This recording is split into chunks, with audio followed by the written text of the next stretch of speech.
Everybody and their mama knows that the biggest area of need for the Las Vegas Raiders in the 2023 draft is defense. We got to bolster this defense. We got to transform this thing because last year, it just got old. Like, it gets old seeing Patrick Mahomes carve up this entire unit, and from top to bottom, I just think that it can see improvements in pretty much everywhere. Now, the secondary, I know we made a video about it. I'm actually really excited for the secondary, but everybody else other than Mad Max Crosby, I'm a little worried about. So that's why you got to shore it up. And here are 3 players that I think you can select in the 2023 NFL draft to help transform this defense. It all starts with Jalen Carter. Now, Jalen Carter is a guy that I don't know if he's going to fall all the way to 7, but with the recent reports and everything, and I know a lot of it's smoke screening, but Jalen Carter, if he's there at 7, oh boy, you run that card to the podium. No question in my mind, he's that dude. You absolutely have to go run that thing up. Now, if he's not there at 7, you can go corner here, and we'll get to the corner in just a second, another player that we have. But, I mean, obviously you can take the best available corner, whether that's Christian Gonzalez,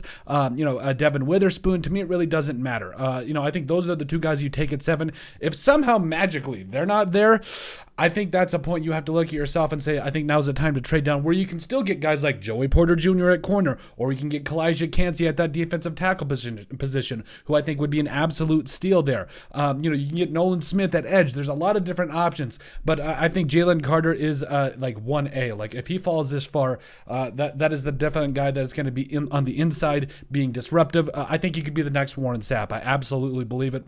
I think he can really get after the passer. John Randall is a guy that Kalijah Kancey's compared to. He's another guy I'm excited for. But Jalen Carter is going to be that dude, especially if he's drafted at 7. We've shown you, yes, his PFF grades for pass rush was an 89.1. His run defense grade was a 91.2. So he's good in all facets. He continues to be that guy in every single way he can for his team. And yes, he had 6 sacks over the last couple of years for Georgia, won a couple of national titles, and he's just that dude. He's a pass rusher. He's disruptive. He's going to be that dude, and I really think that the Raiders really have to target him. If he falls at 7, not even a question. But after that, you see what you got. In the second round, I think that the player that most likely is going to be there, or a player that's really going to be there, is Drew Sanders. And yes, he can help immediately transform this defense for a lot of different reasons. Not only was this dude just a heat-seeking missile at Arkansas last year, but he just gets after it. I mean, you look at it this year, his senior year there, with Arkansas, over 100 tackles, 9.5 sacks, had an interception, a lot of passes defense, 3 forced fumbles, 13.5 tackles for loss, and just look at him in coverage. He's solid, absolutely solid. I think he's the next Eric Kendricks, and I think he would immediately be that guy in the middle or the outside, most likely the middle, if you ask me. That would be that dude in the middle of that defense that would just make things so much better. He's light, but he's not too light. He's fast, and I think he's going to be a guy that holds up at the point of attack very well.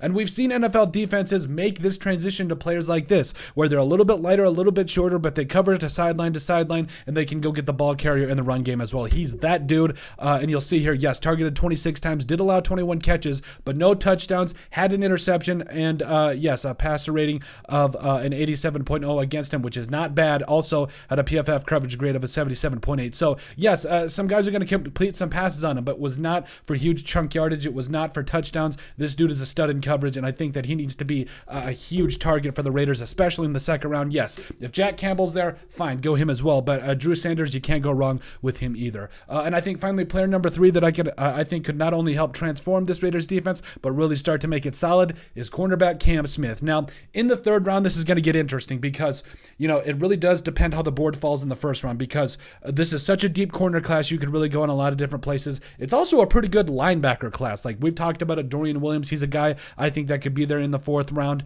Jack Campbell most likely is going to go in the 2nd.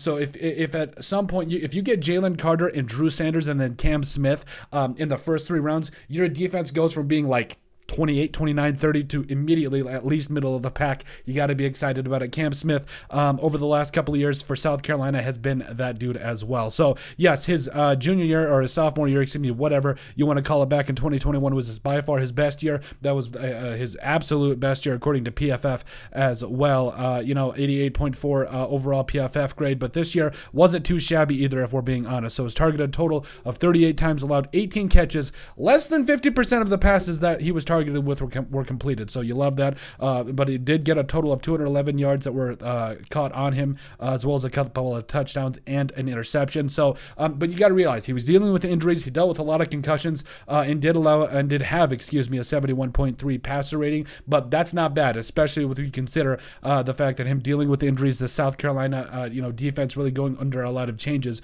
But PFF coverage grade of a 64.4. I think in the third round this would be a steal. It could be a cornerback that you get in the third round that could be a starter. And again, this cornerback class is so deep. You could get a guy in the fourth or fifth round that I'm comfortable with. But again, you really got to find your best defensive guys there that fall to you. Again, it all starts at 7. The rest will trickle down and will figure itself out. But I'm absolutely excited about it. So, but yeah, that is it. That is our 3 draft prospects that we think could and would transform the Raiders defense if selected. Make sure you guys like and subscribe down below. Leave a like and a comment. It helps people find the show. We greatly appreciate all the support that we've gotten and continue to get. You guys all truthfully rock. We love every single one of you. Down in the description below, you'll find all of our social media platforms. So give us a like and a follow there. Also remember to give us a listen and sub on iTunes.